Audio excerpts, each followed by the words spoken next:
Hello दोस्तों, स्वागत है आप सभी का आज के इस नए वीडियो में। मेरा नाम है चंद्रकांत और आज की वीडियो में हम देखने वाले हैं मोबाइल फ़ोन की जो कंपनी होती है उनकी डार्क रियलिटी के बारे में। आखिर क्या है ये डार्क रियलिटी? तो आज का ये वीडियो आप लास्ट तक ज़रूर देखिए। आपको इस वीडियो में पूरा समझ आएगा कि आखिर ये मोबाइल कंपनी क्या कर रही है हमारे साथ। तो आखिर ये कंपनी क्या कर रही है? तो कंपनी क्या कर रही है कि सेम फीचर वाला मोबाइल एक ही कंपनी अलग अलग मॉडल के नाम से कंपनी सेल कर रही है अपने मोबाइल फ़ोन को। तो सबसे पहले है सैमसंग का मॉडल, जो सैमसंग का गैलेक्सी M34 और सैमसंग का गैलेक्सी F34। ये दो जो मॉडल है अलग अलग नाम से, एक M सीरीज में M34 और F सीरीज में F34, लेकिन इसके जो फीचर्स है ऑलमोस्ट 99.99% सेम है। एक लॉन्च हुआ है फ्लिपकार्ट पे और दूसरा लॉन्च हुआ था अमेजोन पे, लेकिन इसका जो फीचर्स है उसकी जो कंपनी है पूरा सेम है। आखिर ये कंपनी अलग अलग नेम से या फिर अलग अलग नाम बताकर क्यों ऐसा लॉन्च करे? तो वो लॉन्च क्यों करे इसके बारे में मैं आपको बाद में बताऊंगा, लेकिन कौन कौन सी कंपनी है आखिर ये ऐसा काम कर रही है। तो सबसे पहले आपने सैमसंग का देखा है और दूसरा जो है आप देख सकते हैं कि वीवो और iQ। वीवो और iQ, वीवो का जो अभी रिसेंटली लॉन्च हुआ मॉडल है T4, वीवो T4। और iQ का कौन सा मॉडल है? iQ Z10। ये जो फोन है वीवो और iQ का ऑलमोस्ट सेम है। इसका डिजाइन देखो, इसके रैम देखो, स्टोरेज देखो, पूरा बैटरी तक पूरा एज इट इज कॉपी, सिर्फ कंपनी का नाम अलग है। iQ एक तरफ और दूसरी तरफ वीवो, और इसमें फीचर जो है ऑलमोस्ट सेम है। एक और एग्जांपल देके बताता हूँ। इंडिया में वन प्लस के नाम से एक मॉडल लॉन्च किया था पहले, और जो चाइना में है वो ओप्पो फाइंड N3 नाम से एक मॉडल लॉन्च किया था। दोनों मॉडल सेम थे, सिर्फ कंपनी चेंज की थी। मतलब एक तरफ ओप्पो और दूसरी इंडिया में वन प्लस। आखिर ये ऐसा क्यों? सेम ही कंपनी, मतलब सेम तो कंपनी नहीं है। ऐसा आपको लग रहा होगा कि वन प्लस डिफरेंट है, ओप्पो डिफरेंट है, लेकिन उनके जो फीचर्स है वो सभी सेम है, 100% सेम है। तो आखिर ये कंपनी ऐसा क्यों कर रही है? दूसरी कंपनी का कॉपी कैसे कर सकते हैं? लेकिन ऐसा नहीं है दोस्तों, इनका जो मैन्युफैक्चरर होता है वो सेम होता है। अब इनकी जो पेरेंट कंपनी है उसका मालिक एक ही है। अब ये क्या नई चीज़ है पेरेंट कंपनी? तो मैं आज आपको इस वीडियो में पूरा जो डार्क रियलिटी होती है हमारी जो मोबाइल कंपनीज है वो कौन से देश की है और क्या इनकी पेरेंट कंपनी है, ये एक दूसरे से कैसे कनेक्टेड है, आखिर ये मोबाइल एक ही फीचर्स के अलग अलग कंपनी या फिर एक ही कंपनी का अलग अलग मॉडल ऐसे क्यों लॉन्च हो रहा है। तो सबसे पहले मैं आपको बताता हूँ तीन कंपनी के बारे में। पहली तो ओप्पो, दूसरी है वीवो, तीसरी है one plus. Oppo, Vivo, one plus, ये जो तीन कंपनी है ये सब्सिडियरी कंपनी है। किनकी? BBK electronics. बीबीके इलेक्ट्रॉनिक्स ये इनकी पेरेंट कंपनी है, मतलब मेन बादशाह बीबीके इलेक्ट्रॉनिक्स। और इसका जो ओप्पो आप ले लो या फिर वीवो ले लो या फिर वन प्लस ले लो, ये तीनों कंपनी का मैन्युफैक्चरर सेम है, मतलब मालिक सेम है। ये सिर्फ ब्रांडिंग अलग अलग किया है, अलग अलग कंपनी रजिस्टर हुई, लेकिन इनका सब कुछ सेम होता है। उनके जो सीईओ होते हैं वो अलग होते हैं, लेकिन एक्चुअल में जो हम मोबाइल खरीदते हैं वो पैसा एक ही जगह पे जाता है, एक ही मालिक कमाता है। और ये तीनों कंपनी, बीबीके इलेक्ट्रॉनिक्स का जो मालिक है वो चाइनीज है। आपको लग रहा होगा कि मेरे वीवो कंपनी चाइनीज नहीं, वीवो कंपनी है।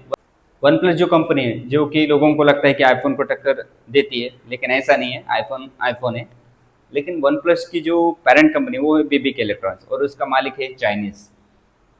चाइना की ओरिजिन कंपनी है बीबीके इलेक्ट्रॉनिक्स और इसके सब्सिडियरी कंपनी है ओप्पो, वीवो, वन प्लस। तो वो वन प्लस एक चाइनीज कंपनी है, इसको आप दूसरी कंपनी, दूसरे देश की कंपनी है ऐसा गलतफहमी मत पालिए। और अभी और भी कंपनी है, उनके बारे में मैं भी आपको बताता हूँ। अब ओप्पो जो कंपनी है उसकी एक सब्सिडियरी कंपनी, वो उस कंपनी का क्या नाम है? रियलमी। रियलमी एक सब्सिडियरी कंपनी है ओप्पो की। इसके बाद अब वीवो पे आते हैं। वीवो की एक सब्सिडियरी कंपनी है, कौन सी कंपनी? iQ। वो सब्सिडियरी कंपनी iQ। मान लीजिए iQ पोता है, वीवो बाप है और दादाजी हमारे बीबीके इलेक्ट्रॉनिक्स। सो इन सब का जो मेन बादशाह है वो बीबीके इलेक्ट्रॉनिक्स, जो कि चाइनीज कंपनी का मालिक है। और वन प्लस वन प्लस के जो पिछले वाले सीईओ थे काल पे, उन्होंने ही दूसरे ये कंपनी लॉन्च की है नथिंग फोन। मतलब वो भी चाइनीज है, वो बीबीके इलेक्ट्रॉनिक्स के अंडर नहीं आते, वो उन्होंने खुद का स्टार्ट किया है नथिंग फोन, लेकिन वो भी चाइनीज है। इसके बाद जो दूसरी मेजर कंपनी है जो कि चाइनीज कंपनी है वो है शाओमी। शाओमी के अंडर दो आते हैं मोबाइल फोन। दो कैसे, पहला तो रेडमी आता है और दूसरा पोको आता है। रेडमी एक ऑफलाइन मार्केट में चलता है और पोको सिर्फ ऑनलाइन मार्केट में चलता है। मतलब इन्होंने ऑफलाइन मार्केट को भी टारगेट किया हुआ है और ऑनलाइन मार्केट को भी टारगेट किया हुआ है। इन्होंने लॉन्च करते ही समय कम बजट में ज़्यादा फीचर्स देने वाला मोबाइल रेडमी, आपको पता ही होगा, वो चलता था पहले, अब कोई इतना खरीद नहीं रहा है। लेकिन ये कंपनी क्या करती है, रेडमी और पोको सेम ही कंपनी है, मतलब इनकी पेरेंट कंपनी जो शाओमी है सेम ही है, लेकिन हमें लगता है कि पोको अलग कंपनी होगी और रेडमी अलग होगी। और आपने इसमें मोबाइल की कंपनी में ब्रांडिंग देखी होगी, एमआई आता है, एमआई एमआई मतलब मुंबई इंडियंस नहीं। आखिर शाओमी में और रेडमी में क्या होता है कि लास्ट के जो दो लेटर होते हैं एमआई वो कॉमन आता है, इसलिए ब्रांडिंग हमें एमआई देखने को मिलती है और पोको में पोको मिलती है। तो यही है, उनका जो मालिक है वो चाइनीज़ है और कंपनी भी चाइनीज़ है। तो आप इससे बच के रहिए, आप दूसरे मॉडल को देख सकते हैं जो कि नॉन चाइनीज़ है। तो देखा गाइज आपने ये कंपनी हमें कैसे उल्लू बनाती है। तो इसमें क्या होता है कि कंपनी अलग अलग सेम ही फीचर्स के अलग अलग मॉडल निकालती है। आखिर ये क्यों निकालती है, तो इसकी क्या वजह हो सकती है? तो इसकी वजह है सेल। मतलब मान लीजिए ऑफलाइन स्टोर है, ऑफलाइन स्टोर में एमआई के ज़्यादातर मोबाइल जो बजट वाले मोबाइल है सेगमेंट होता है, उसमें ज़्यादातर मोबाइल एमआई के बिके जाते हैं।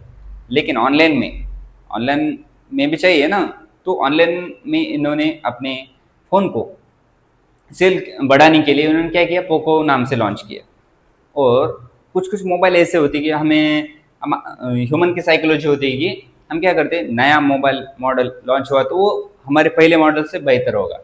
वो हमारा कंसेप्शन हो गया है कि हम नया मॉडल आ गया तो वो बेहतरीन होगा, तो इसलिए हम पुराना मॉडल जो होता है उसको इतना भाव नहीं देते, वो पुराना लगता है, क्योंकि हमें नया चाहिए होता है। तो नया नया मॉडल ब्रांडिंग करके या फिर लोगो चेंज करके या फिर थोड़ा डिज़ाइन कलर चेंज करके वो सेम फीचर्स वाला मोबाइल निकाल देती है कंपनी, क्योंकि उनकी जो मैन्युफैक्चरिंग यूनिट है, चाइना का सबसे बड़ा मैन्युफैक्चरिंग यूनिट है।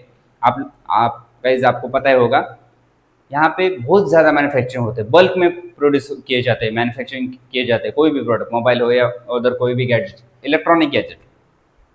तो इनको सेल भी करना होता है, तो ये रीब्रांडिंग करते, कलर चेंज करके अलग कंपनी से, मतलब थोड़ा चेंज बेंज करके वो चिपका देते हैं कस्टमर को। तो आप इससे बच के रहिए। तो दोस्तों आज की वीडियो में बस इतना ही। तो कैसा लगा आज का वीडियो कमेंट में ज़रूर बताइए। अगर ये वीडियो अच्छा लगे तो लाइक ज़रूर कीजिए और अपने दोस्तों के साथ शेयर करना ना भूलिए। अगर आप इस चैनल पे नए हो तो सब्सक्राइब करना ना भूलिए। तो ऐसे मज़ेदार वीडियोज़ के लिए सब्सक्राइब ज़रूर कीजिए। तो चलिए मिलते हैं अगले वीडियो में।